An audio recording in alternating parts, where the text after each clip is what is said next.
Welcome back to another episode at the Local Swing Podcast. Today's guest is someone that I've known for a while personally and professionally. We are brother firefighters in neighboring departments, and he also started his own coffee company, First In Coffee. And Brian Straight, welcome to the podcast. Thanks, Rye. It's a pleasure. Absolutely. So, we like to highlight the journeys, successes of local businesses, local entrepreneurs, and it hits a little different when we have that in common of being firefighters together. And so, how long have you been on the job? This August is my 19th year. I'm a lieutenant, Troy Fire, Local 86, like Rye said, across the river from our Waterville brothers. And I'm on Truck 2 out of our main station, which is right on 6th Ave. Nice. So, what do you think made you start First In Coffee Company? I had the idea actually like just pre-pandemic, and I shelved it, obviously, because that wasn't the best time to do business with everything that went down. But after that, I kind of dusted off the business plan and just took a shot. You know, like if you don't jump, you don't know, right? So I just took a shot. I had some extra money lying around, and that was kind of the birth of the business itself. But as far as the business itself, I mean, you know, first responders, especially firemen, nurses, EMTs, paramedics, doctors, we all have crazy hours. We work, you know, through the night, and we run on caffeine, bro. Absolutely. Right? We run on caffeine. So that's kind of where the idea came from. And, you know, in the firehouse, there's always coffee laying around. And, you know, I just was like, I can make a better coffee. Right. So that's kind of where it came from. You mentioned nurses. I am sipping on Nurse's Nectar from First In Coffee. So explain what that is. What's your Nurse's Nectar roast? The Nurse's Nectar is one of our darker roasts. We've been getting the beans out of California. They got some good beans out there now. It's one of the only two areas in the United States you can get coffee beans. So Hawaii and California now. So it's a very popular a roast. Like I said, it's one of the two dark roasts we have. Yeah. So I think I know what the name First In means, but maybe all the listeners wouldn't know. What does First In mean, you know, in the fire service, and how did you pick that for your name? I did pick it on purpose to kind of play off both worlds, right? Like, a cup of coffee is usually the first thing in, right? Most of our miles in the morning. And as firemen, first responders, and such, we're usually first in on a scene, you know, when called upon. So I kind of played that off each other. Right. So going from like your idea to going like full steam ahead with this coffee company, like that's, you know, idea phase. To get to execution is a whole different ball game. Yeah. And I think you may have touched on it, but is it just let's do it and figure it out along the way? Is that sort of the motto? I mean, it was. I had a couple other small businesses before. I owned a hot dog cart. Was my first small business called Firehouse Franks, and that was pretty successful. We set up in downtown Troy, and we used to get all the drunk people coming out of the bars, and it was a big hit. But then life took a change, and I have 3 young kids now, so the hours weren't really conducive to slinging hot dogs at 2:00 in the morning. Right. And then I had a bounce house company. That was pretty successful as well. But again, life takes turns, and my business partner, Rich Bellamy, he's also a Troy fireman, and we sold the company to another firefighter, Fred Goki. Okay. Plug for Fred. Okay. So, but for this one, it's a little bit different than those. I did have to educate myself on a couple other aspects of, you know, to find a roaster, to kind of figure out, you know, where he's getting his coffee from, make sure it's, you know, it's legit and that type of stuff, and kind of do some research on, marketing and labeling and all the things that are required, you know, when you're doing like a food product. So that was a little different in this sense, as, you know, when I did the hot dog cart, it was just kind of go to the health department and they check everything out and they kind of signed off on everything. So this is a little bit more involved in that. But yeah, I mean, just like firemen, that was it, man. I kind of just dove in and I was like, I'll figure it out. as Right. I go, and I've been pretty lucky. The first year was really good, but as being a good lieutenant, a good leader, you find your weaknesses. So this year I brought in a couple people to help with the marketing and some advertising, and so it's been really good. But yeah, for me it was kind of learn as I went. Yes, that's the reason I asked that is because I feel like that's what I have done with whatever I've been. I'm into real estate investing and rental properties, and I feel like that's what the mentality is like. We'll figure it out. Yeah. It'll work out, Yep. and you use your strengths. What it's your work ethic or your ability to create relationships that will help you, and you have the confidence that it's going to work out. I wondered if it was the firefighter in me where I got that from, and it kind of sounds like it. So I think so. I mean, I think when we're working our career jobs as firemen, right? You're forced to make decisions. You're forced to be in uncomfortable situations and just kind of figure it out. Right. And I think that translates well to business, especially like you said, discipline. Your hustle, your drive, and just that quick thinking to make things happen. Right. So I think it translates well. Sure. Communication also. I mean, I just is a huge. Obviously, from starting as a firefighter and now you're a lieutenant. Communication is huge in the fire department. So how do you think good communication out in your business world is important too?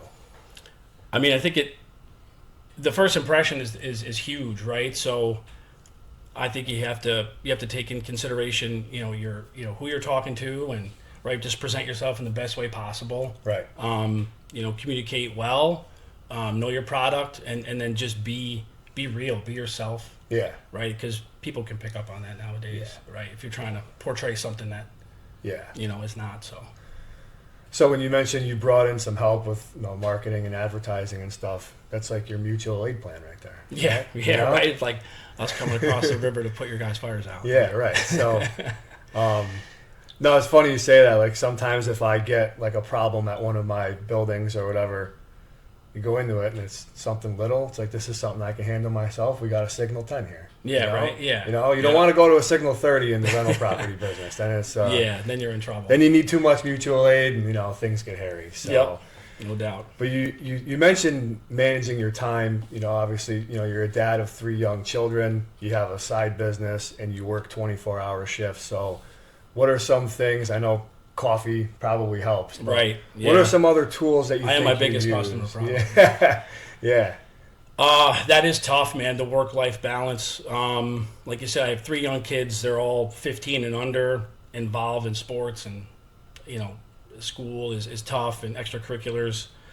The firehouse is also tough, with the 24-hour shifts. But you make the time, right? If it's something you like to do, you do it, right? We always procrastinate the things we don't like to do, but if you really enjoy what you like to do, it's not like working. Right. And when I'm out there doing farmers markets or meeting people or showing my product or going to a storefront and see if they want to carry my product, like I enjoy doing that stuff. Sure. So even though it is a tough battle of time management, you just got to make the time. Yeah. And if sometimes you sacrifice on the family side, sometimes you sacrifice on the other side. You miss 2 ball games, but then you don't do the one pop up to make the next ball game. So you got to find the right balance. Sure. Yeah. Yeah, and just hope that it all evens out and everything's Right. going to work out. Yeah. Yep. So I got a funny coffee story that involves the fire department. So I was in medic school, and I had a professor there named Frank Rosano. So the guys were going out for coffee. Yeah. Asked anybody want anything, so I ordered my coffee. Whatever I said, large cream sugar. And Frank said to me, and this is my best Frank Rosano impression, he said, "Bro, when are you going to start being a man and drink your coffee black?" And I'm a big peer pressure guy, apparently, because I drink my coffee black now. So since then? So thanks to Frank for doing that. Nice. But how do you drink your coffee? I drink it black as well. Did you? Yeah, did you start different? Like, did you used to put cream in it at all, or would you just go? Yeah, I think I did for a little bit, but then I just appreciated the taste of the coffee itself. Right. And that's why I love my roasts as well. Like the subtle notes come out. It's very smooth. It's not bitter, and the taste is just it's really good. And that's what I believe sets it apart. Sure. Obviously I want to be my biggest advocate, but Absolutely. That's the biggest feedback is the taste, the notes, smoothness. It's not bitter, no heartburn. Yeah. So I just enjoy my coffee just black. I'm a fan of the Nurse's Nectar, I can tell you that. Thank you. One huge aspect of being a firefighter is courage, right? I think that's one thing that, separates the people who get into the profession that, some people are limited by that. And that's, there's courage of being the first one at a car accident where there's multiple injuries. There's the courage to go into a burning building just knowing that your guys have your back.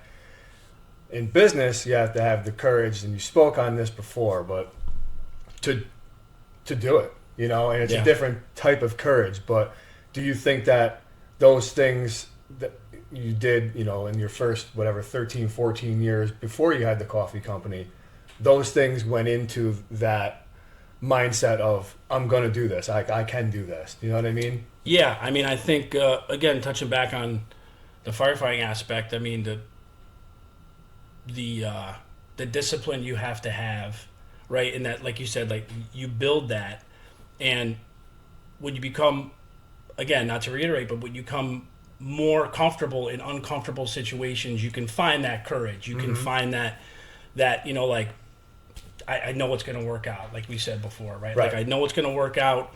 I'm going to work hard and hustle, but in the end, like it's going to work out, and you just adapt, overcome, figure it out. And there's no doubt that my career as a firefighter has translated well to business. Sure. Yeah. Yep.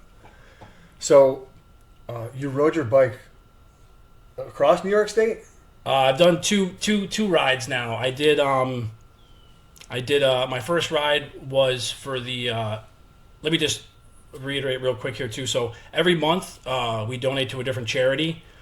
So when I first started the business, the first charity I donated to was the COE, which is the Center of Excellence. So that ride was from Troy down to Upper Marlboro, Maryland. Okay. So it was about 450 some miles. I did it over 5 days. All right. Yeah, I did it all by myself. Yeah. Yeah, picked some spots in hotels to just Break it camp up. out in and get Yeah. right back on the bike the next day. I did about 8 hours of biking every single day, and I raised $12,500 for the COE. That's awesome. Yeah. Yep. I commend you for that. Thanks. I have a little experience with being on a bike. I mean, I did an Ironman back in 2018, and it actually took me 8 hours to complete that course. Did you eat anything on the bike while you were riding during that 8 hours? Yeah. So my kids, they participate a little bit. Maybe little Ziploc bags with like the little gels and the Stinger wafers. Yeah. And then I had a Camelback with some hydration, and I'd eat one or two of those and then take a break like at that 4 hour mark. Yeah. Fruit, peanut butter jelly, Sure. Crush that, get right back on the bike and just keep going. So I don't think when I went into it, I realized how big salt is, like when you're, expending a lot of energy like that.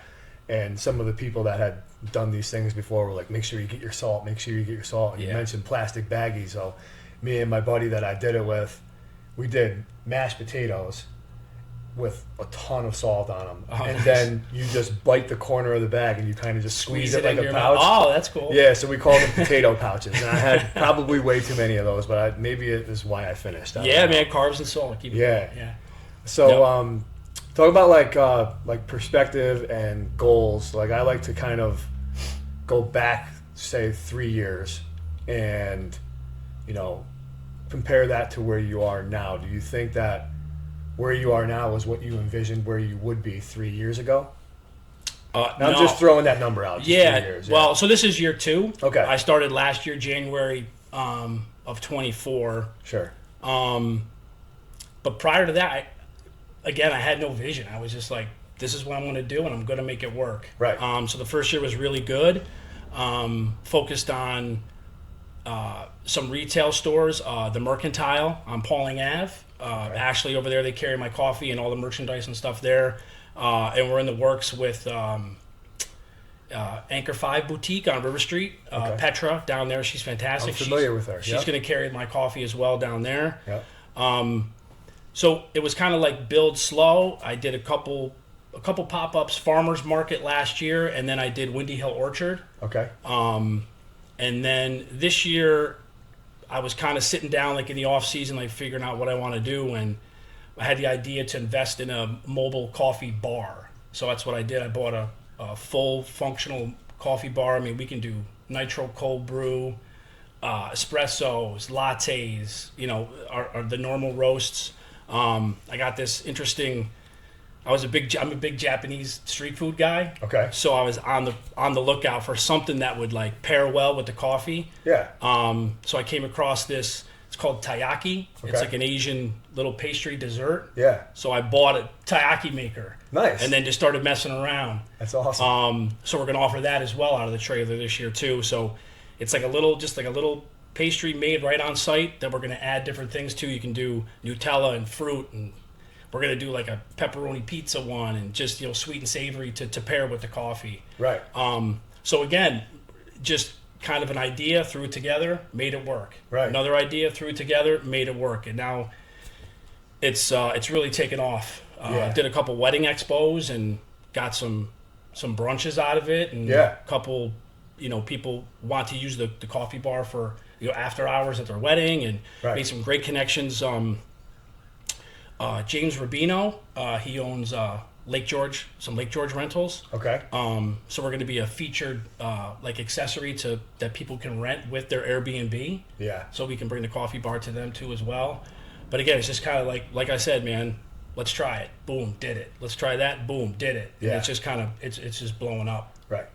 That feeling of you can go anywhere and do anything with your business now because it's mobile. Yeah. Like that's awesome. And this slight comparison, I had an enclosed trailer with all my tools in it, and you can go and do everything you need to do and leave your trailer there. It's a mobile garage. Mm-hmm. And Yeah, right. that, I know it's not the same thing. I'm not serving coffee or taiyaki out of it, but I just it's a good feel. It's almost like freedom that you can go somewhere and do whatever you need to do business wise. Yeah.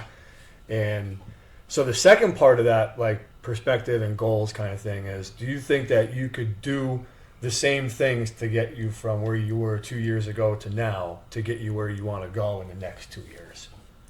I think so. I think we'll see how this season goes, and I mean, I'd love to one day, have that sitting on the shelves at Hannaford and Price Chopper. But I mean, Sure. it's not going to happen overnight. But Yeah. I think if I keep the mindset I've had, with building slowly, but bringing in unique and really good, ideas to the company and offering things that you might not get. If you go to a farmer's market, you might, here's a cup of coffee, but we do this, and we do all these different things.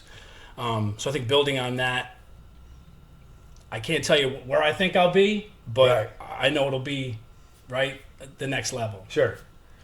Yeah, and then a lot of times I know I'm putting these numbers on it 2 years from now. I mean, Yeah. those are good to think about, but I think you'll probably agree. You have to focus on what's right in front of you, and Yeah. just know that if you take care of those things, you'll probably get to where you want to be in the Correct. next 2 years. Correct. So Correct. Yep. that's another good way to Yeah. look Stay at present, it. right? Stay present. Right. Work on what you're doing right now, and Sure. like you said, those things Yeah. they'll evolve. What advice do you think you would give to someone trying to start their own thing? And I guess let's make it even more specific. Another firefighter that wants to start a side business in whatever the field is. Just what are some of the things that you would say, hey, listen, this is some stuff I ran into, and this is the advice I would give you? First thing, obviously, formulate that idea, right? Really have a concrete idea and identity of what you want to do and become. Yeah. And then it's something that you can't teach. You got to have that hustle. You got to have that extra gear to go. So I would suggest that they find that if they got it. Mm-hmm. And then educate, right? Read, watch podcasts, watch, Right. Educational videos, periodicals, whatever you can about your product also to educate yourself as much. And, like I said earlier, just be yourself, be real. That Yeah. comes through in your product or your service, whatever it is. Mm-hmm. And also, I mean, like our community, you can find general contractor. You can find a plumber. Absolutely. You can find a guy who can do this and do that. And the networking is huge. Build those relationships. Communicate well. Stay in touch. Don't be that guy that comes in the room and shakes hands and then, you never hear from again, right? Right, yep. That's one of the amazing things that the person I brought in to help out has shown me is the network that can be built, with that good communication and just being real, shaking those hands, being genuine. So I know it's a lot, but that's all good stuff though. You mentioned that as funny as you may not know that a fireman does this type of work, but I guarantee you there's a fireman out there that can do the work that you're looking for. Right. Or knows another fireman. Exactly. Who does it. Right. Yeah. Yeah. Yep. I learned that. And that's an awesome network to have, especially in my area of, fixing up properties and stuff. And, I've used some people from Troy Fire actually to help me out. Frank Rosano, another plug. You're all over the show today. So you mentioned contracting. You mentioned espresso, and you like straight espresso personally, or do you put the milk in with the lattes and stuff? So again, this was another. I didn't do this last year. I didn't do the espressos, the lattes, or cappuccinos last year. So this year, I wanted to offer again, expand our products to hit more people, because I did have a lot of requests for those at farmers markets last year. I just wasn't educated enough. Right. So that's what I did this year. Watched a couple barista videos and learned all the tips and tricks. And I bought just like I bought that Teaki thing. Went out, I bought an espresso and cappuccino maker. Yeah. Taught myself, got my hands on it, learned the craft. And I have to also say I poo-pooed the espresso and the latte, community, but it's growing on me. Yeah. Yeah. So I do like espresso, and I've probably, in practicing, drank, I don't know, 20 or 30 lattes and 20 or 30 cappuccinos to get it down right. I enjoy it all. I really do. Yeah. I got a espresso machine in my house, and I'd like to get better at making the little design with the foam. That will not happen. I can't do it. No, you get a blob of foam. That's it. That's what you get right now. Yeah. Yeah. Yeah. My daughter asked me to make her a flower on top.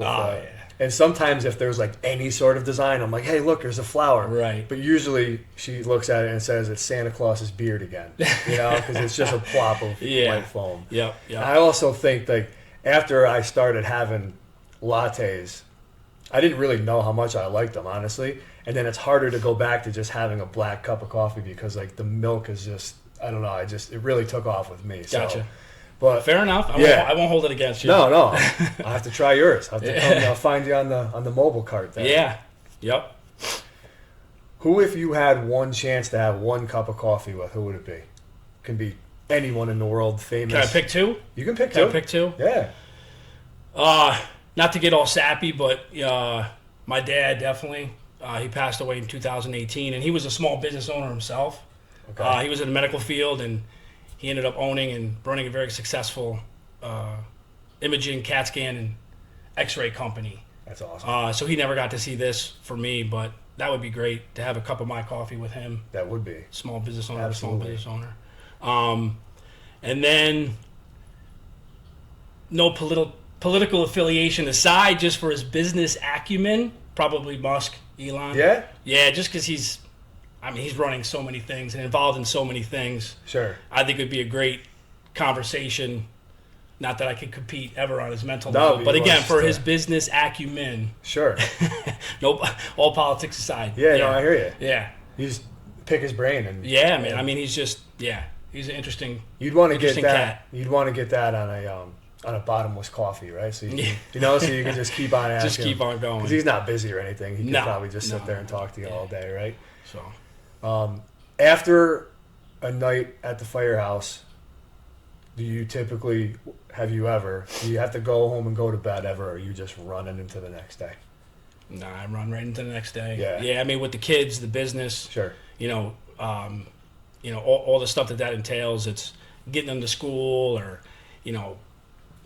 going to restock the store, or going to, like, I just had to go to Noble Gas this morning to to fill up the nitrous tank for this weekend, Sure. which is our opening weekend, big weekend this weekend at Hudson Valley Community College. It's the Artesian Craft and Folk Show. Okay. So we'll be set up right outside the McDonough Center Nice. to kick off the year, and that'll be the first event for the mobile coffee bar and everything. So we're excited about that. Awesome. Yeah.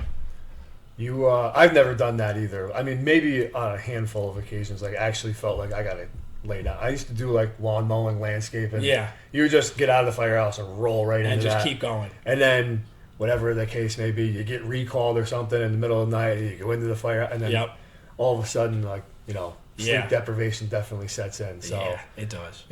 Need a good cup of coffee. Need a good I cup of also coffee. think with coffee in the firehouse, also, it's like there's symbolism for like camaraderie there, because a lot of the times whether it's after a fire or after a bad call or whatever, there tends to be a cup of coffee involved. Yeah. So Yep.